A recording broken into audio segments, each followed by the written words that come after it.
প্ৰিয়া 005 ওলকবিৰ উন্নত বীজ। নমস্কাৰ কৃষক বন্ধুবান্ধৱসকল, আশা কৰোঁ আপোনালোক সকলো ভালে আছে। অন্য দিনৰ দৰে আজিও আপোনালোকৰ মাজলৈ এটা সিডৰ ওপৰত ভিডিঅ' লৈ আহিছোঁ। তো কৃষক বন্ধুবান্ধৱসকল, আজি আপোনালোকৰ সৈতে আলোচনা কৰিম আৰ্লি সিজন সোনকালে হোৱা উন্নত হাইব্ৰিড জাতৰ ওলকবিৰ বীজ ভেৰাইটি প্ৰিয়া 005। কৃষক বন্ধুবান্ধৱসকল, আমি যেহেতু শাক পাচলি খেতি কৰিম, তো তাৰ মাজৰে এবিধ হৈছে ওলকবি। আমি সকলোৱে বিচাৰোঁ যে সোনকালে আমি ওলকবি খেতি কৰি বজাৰত তাক বিক্ৰী কৰিব পাৰিলে অধিক লাভান্বিত হ'ব পাৰিম। কৃষক বন্ধুবান্ধৱসকল, ওলকবিৰ দুই ধৰণৰ বীজৰ দোকানত আমি লাভ কৰোঁ। এটা হৈছে আৰ্লি ভেৰাইটি, এটা হৈছে লেট ভেৰাইটি। আপোনালোকে যিটো কোম্পানী দেখিবলৈ পাইছে টাকি চিড, এই টাকি চিড কোম্পানীৰে এইটো হৈছে আৰ্লি ভেৰাইটি, আৰু এটা এই টাকি চিড কোম্পানীৰে ভেৰাইটি আছে যাৰ নাম হৈছে উইনাৰ, সেইটো হৈছে লেট ভেৰাইটি। কৃষক বন্ধুবান্ধৱসকল, আমি সোনকালে হোৱা এতিয়াৰ দিনত ওলকবি কৰিব বিচাৰিলে এইটো ওলকবি খেতি আমি কৰিব পাৰিম। ভাল হয়, ডাঙৰ জাতৰ হয়, কিলোত 4টা 3টা 1 কিলোত এই ওলকবি উঠিব। কৃষক বন্ধুবান্ধৱসকল, আমি ইয়াক 45, 50 বা 55 দিনত সম্পূৰ্ণ ই ডাঙৰ হয়। আমি 55 দিনৰ ভিতৰত এইটো ওলকবি কাটিব পাৰিম। কৃষক বন্ধুবান্ধৱসকল, আমি এইটো বীজ সকলো বীজৰ দোকানত লাভ কৰিম। আৰু এতিয়া অলৰেডি বীজৰ দোকানত ওলকবি হওক, আৰ্লি বন্ধাকবিৰ বীজ, গ্ৰীণ এক্সপ্ৰেছ এইবিলাক চিড আহি গৈছে।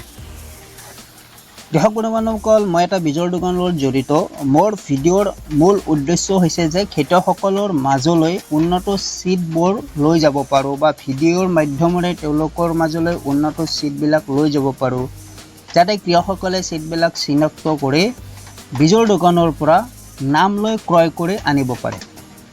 আৰু মই যিবিলাক চিড আপোনালোকৰ মাজলৈ লৈ আহিছোঁ, আপোনালোকে ইয়াৰ খেতি কৰিলে এটা সুন্দৰ ৰিজাল্ট, ভাল ৰিজাল্ট লাভ কৰিব।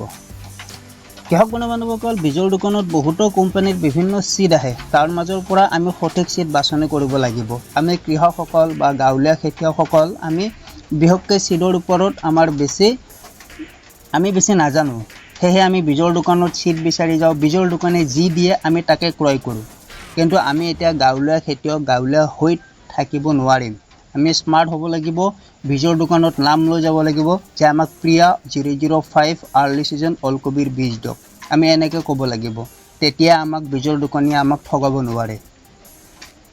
তো কৃষক বন্ধুবান্ধৱসকল, উইনাৰ যিটো লেট ভেৰাইটি টাকি চিড কোম্পানীৰে, সেইটো ওলকবিৰ চিড এতিয়ালৈকে অহা নাই। যেতিয়া আহিব লেট ভেৰাইটি, তো আপোনালোকৰ মাজলৈ লৈ আহিম। যিহেতু প্ৰথম আৰ্লি ভেৰাইটিৰ ওলকবিৰ বীজটো আহি গ'ল, তো আপোনালোকে বীজৰ দোকানৰ পৰা এই চিডটো ক্ৰয় কৰিব পাৰে। এইটো হৈছে 10 গ্ৰামৰ পেকেট, দাম 225 টকা লিখা আছে। তো আপোনালোকে বীজৰ দোকানত ৰেহাই মূল্যত এইটো চিড লাভ কৰিব, টাকি চিড কোম্পানীৰ প্ৰিয়া 005। কৃষক বন্ধুবান্ধৱসকল, প্ৰথমতে আমি বীজৰ দোকানৰ পৰা এইটো বীজ ক্ৰয় কৰি আনি এডোখৰ মাটি সুন্দৰভাৱে তৈয়াৰ কৰি ল'ব লাগিব, য'ত আমি কীট পতংগ নাইকিয়া হোৱাৰ বাবে তাত মালাথিয়ান 5% ডাষ্ট নাইবা ফুৰডন মাটিত আগতে প্ৰয়োগ কৰি ল'ব লাগিব। কিয়নো কৃষক বন্ধুবান্ধৱসকল, আমি যে বীজটো প্ৰথমতে বীজৰ দোকানৰ পৰা আনি মাটিত বীজটো ৰোপণ কৰিম, আমি প্ৰথমতে পুলিটো বনাই ল'ব লাগিব। তো বীজটো যদি আমি মাটিত ডাইৰেক্টলি দি দিওঁ, তেতিয়াহ'লে মাটিত যিবিলাক কীট পতংগ আছে, সেই কীট পতংগবিলাকে বীজবিলাক আধা বীজ খাই পেলায় বা বেয়া কৰি পেলায়, যাৰ ফলত আমাৰ সম্পূৰ্ণ জাৰ্মিনেশ্যন নহয়। আৰু আমি খেতিয়কসকল চিন্তিত হৈ পৰোঁ যে বীজটো আমাক এক্সপায়াৰ দিলাক নেকি, বা বীজটো পুৰণা বীজ দিলাক নেকি। আমি প্ৰথমতে মাটিটো শোধন কৰি লৈ পুলিটো তৈয়াৰ কৰি ল'ব লাগিব।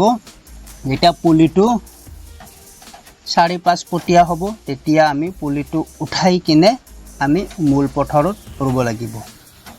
আপোনালোকে কৃষক বন্ধুবান্ধৱসকল, মূল পথাৰত ৰাসায়নিক সাৰ দিও এইটো ওলকবিৰ খেতি কৰিব পাৰে, বা জৈৱিক পদাৰ্থ ব্যৱহাৰ কৰি কেঁচু সাৰ, খলিহৰ গুড়া, গোবৰ সাৰ এইবিলাক সাৰ ব্যৱহাৰ কৰিও ওলকবিৰ খেতি কৰিব পাৰে।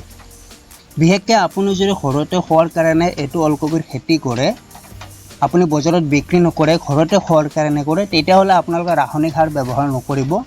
কিন্তু ৰাসায়নিক সাৰ ব্যৱহাৰ কৰি খেতি কৰিব পাৰে, খেতিৰ যথেষ্ট উৎপাদন পোৱা যায়, কিন্তু আচল যিটো সেই ফলটোৰ সোৱাদটো নাইকিয়া হৈ যায়।